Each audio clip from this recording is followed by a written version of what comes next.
just as we bring in our next guest, Rhett Lewis, the new color analyst for Indiana football. Rhett, how are you, sir?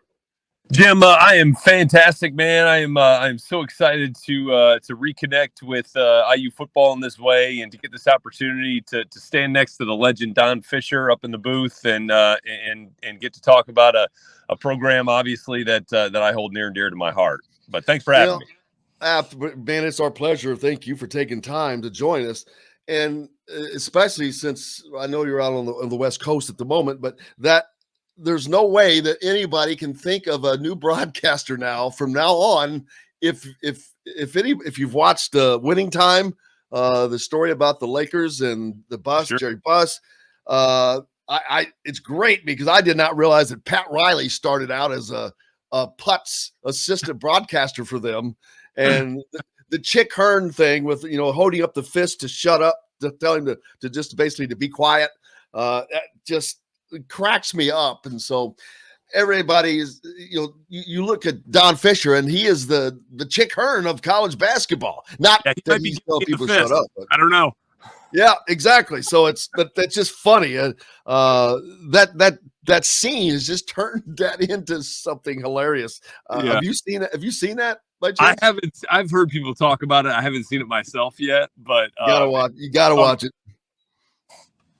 But looking forward to hearing a new voice to your former player. That's got to be exciting, especially in the last segment was talking with our good friend Matt Taylor, the voice of the Colts, and he was talking about having been a player and having Don Fischer call your name and to now be in the booth next to him.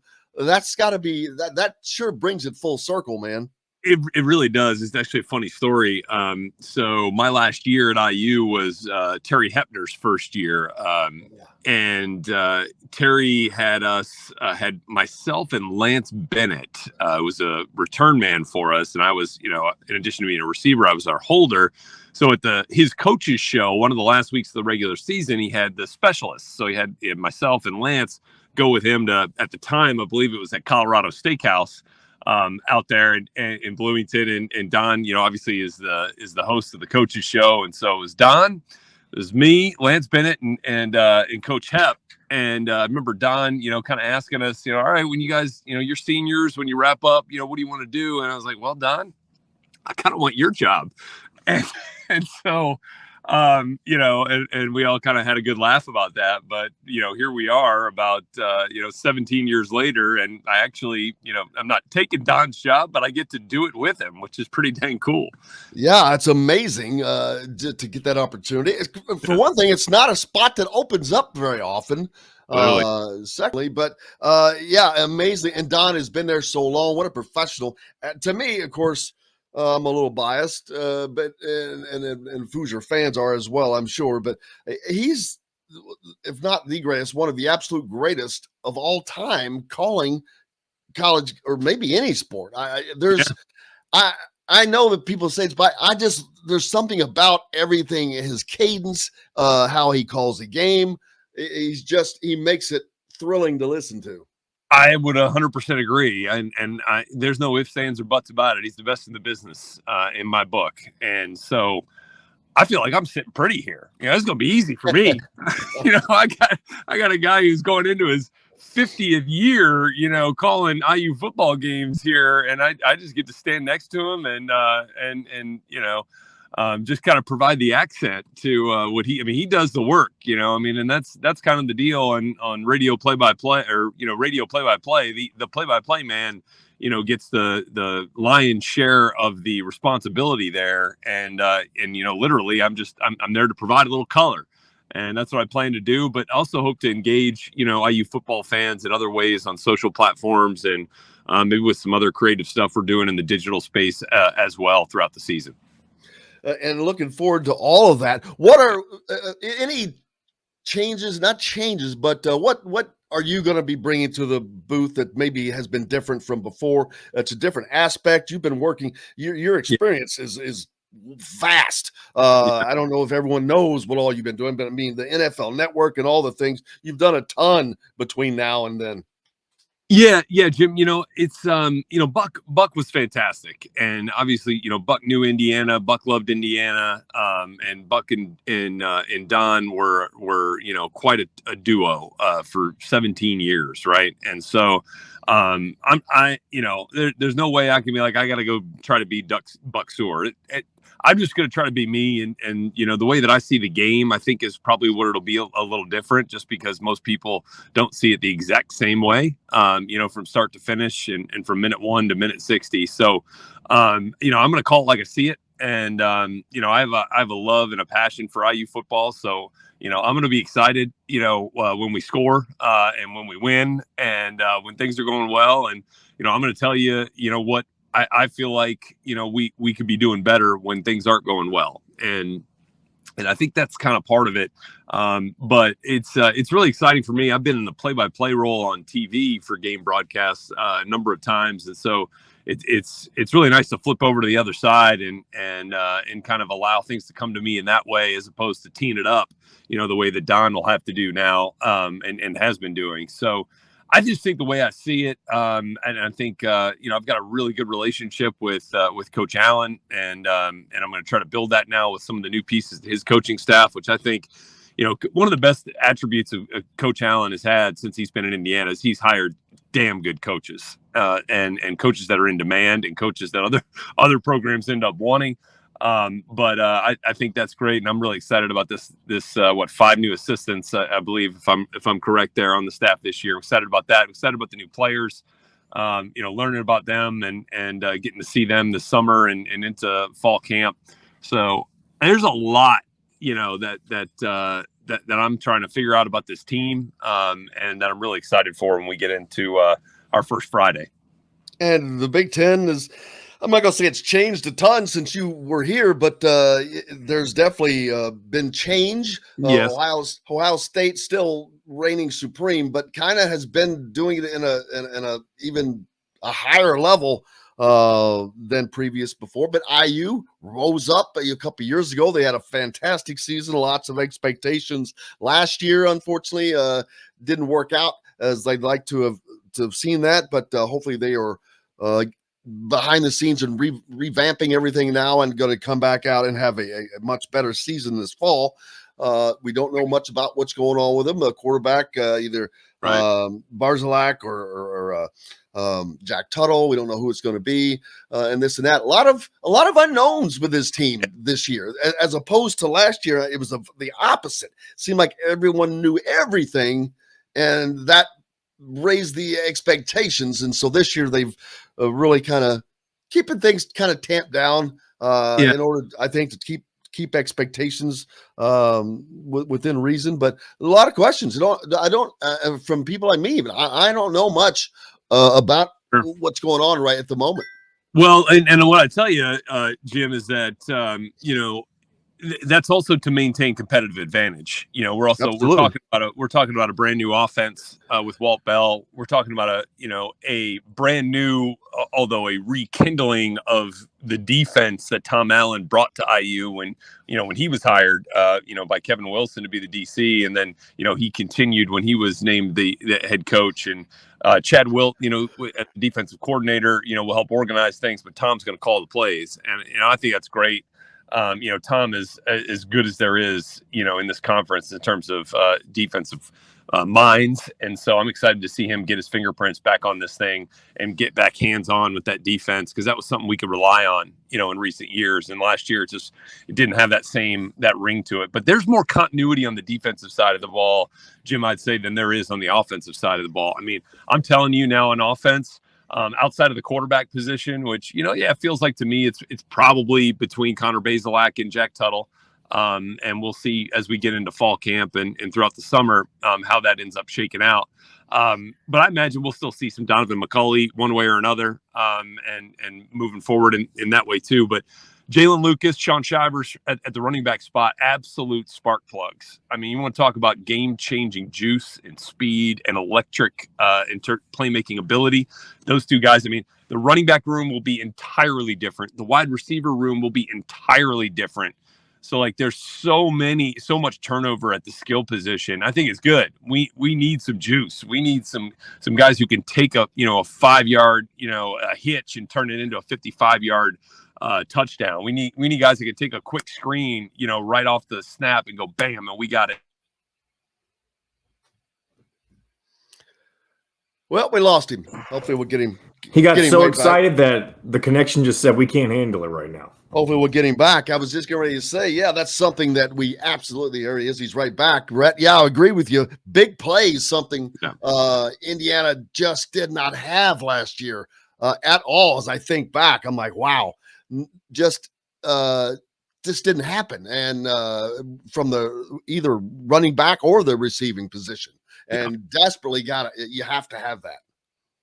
Yeah, no question. I mean, that's such a big piece of this. I'm sure that'll be a big piece of what Walt Bell's trying to do on offense now, and just trying to figure out ways to put players in position, to accentuate their strengths and their skill sets. Because I mean, if you see some of the little clips from, on social media from spring ball, I mean, you'll see Sean Shivers. I mean, that dude is just sprinting down the field with nobody around him because he's got that kind of game-breaking ability. Same with Jalen Lucas, little true freshman from my hometown in New Orleans, man. I'm telling you, people are going to be introduced to that guy in a hurry in college football, and they're going to be like, whoa, where did this dude come from? Well, he came from Edna High School in New Orleans. So you know it now first, Jim. And so I'm excited. I'm so excited to see this new look offense. And look, here's the one thing that'll change, IU's fortunes on offense. Just consistency at quarterback. Having the same guy line up, for 12 games, under center and staying healthy. Like that's the first biggest step in the right direction. And I feel like, the way that coach kind of tailor-made the spring a little bit differently to kind of keep guys a little bit more healthy is a big piece of that too. Yeah, and I think you're right. The competitive advantage is something that they need, especially after last year.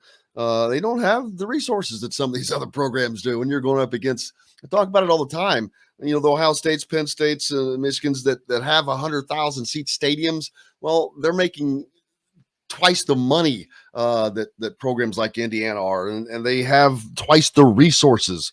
So, yeah, whatever it takes to get every little bit of competitive advantage you have to use. Indiana had gotten to a point to where they were competitive with the Michigans and the Ohio States here in the last few years. And that was exciting to see. Can they get back to that and maintain that in this era of college football? Yes. Yes, they can, and they can do it because Tom Allen is the best recruiter in Indiana football history. And his coaching staff has done an unbelievable job getting high-end talent here to Bloomington. And so we have that, but now we need to build it in the middle and the back end of the roster too. We have those top-end players here, and you're going to see them on Saturdays this fall. But when they get banged up, who's the next guy in? And do we have the depth? It's like you look at Ohio State, when Chris Olave and Garrett Wilson decided not to play, receiver for the Buckeyes in the Rose Bowl against Utah. Well, they had Jackson Smith and Jigba catch 320 yards worth of passes from C.J. Stroud. They had Marvin Harrison Jr. and Emeka Buka and like other five. Like we need to continue to build the depth behind our high-end players, and so that if they are out for whatever reason, we don't drop off. And that's what coach, keeps building towards, and build is obviously his word for this season. And I think that's a big piece of what they've been doing on the recruiting trail, and it's getting those kind of recruits. But we can compete if we stay healthy. We can compete if we get back to playing, IU defense, circa 2020, circa 2019. Which I think Coach Allen is going to do. And so, look, it's a tall task. I don't think anybody's shying away from the fact that, Ohio State's still the gold standard. I know they didn't win the conference last year. Michigan did, and Michigan will be back this year and competing for that too. But Ohio State is the watermark, and we got to keep building towards that. And, little by little, we're going to get there. Yeah, and I'm looking forward to it. It was a lot of fun watching that. But now, and you add to the aspect of NIL to this. The transfer portal as well, and how that has changed the game. Yeah, it's I love it for the players for the most part. They deserve it. everyone else is making money off of them. They should be able to make money off themselves as well. The thing where it starts to rub me the wrong way is, the inducements that you're hearing about where, like, hey, if you decide to enter the portal, I'm pretty sure we can guarantee you $3 million a year to come to our school. Like that sort of thing, that sort of luring of players away from one institution to another because of NIL dollars and the collectives and all this other stuff that you're hearing about in the NIL world, is that kind of rubs me the wrong way. But look, I mean, to say that that's not happening and that wasn't happening in other ways with other schools, we're probably being a little bit naive. And so, look, it's adapt or die. And so I know that's how Coach Allen feels and how Scott Dolson feels, and trying to get some of our great Indiana alums and friends of the program, to join join up, whether it's in a collective or whether it's just, creating opportunities for our players that are here.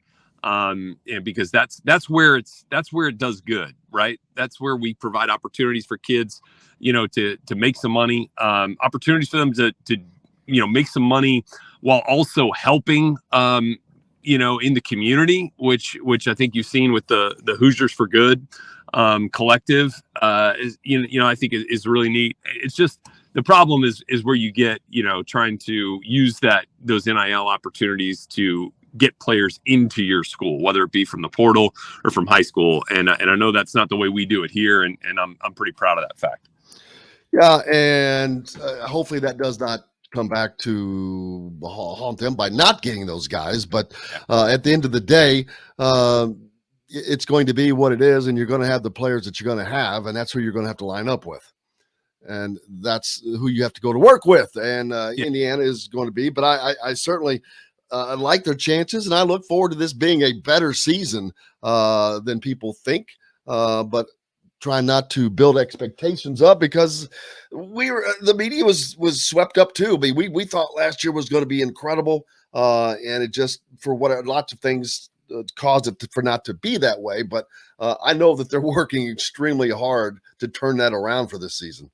Yeah, no doubt. I mean, Tom is tireless, and his staff. I mean, they're great workers, and this team plays hard. And I think that goes back to LEO and the way that these guys buy into this program that Coach Allen and this philosophy that he's established, and they love each other out there. And I think that goes a long way. And if you can sit there and look at the guy next to you and know that you can rely on him to do his job and you to do yours, and if everybody, from 1 to 120 on the roster does that, you're going to be in pretty good shape. And I have no doubt that this is going to be a better season. And it really comes down to health, and it comes down to consistency, because all the other pieces are in place, Jim.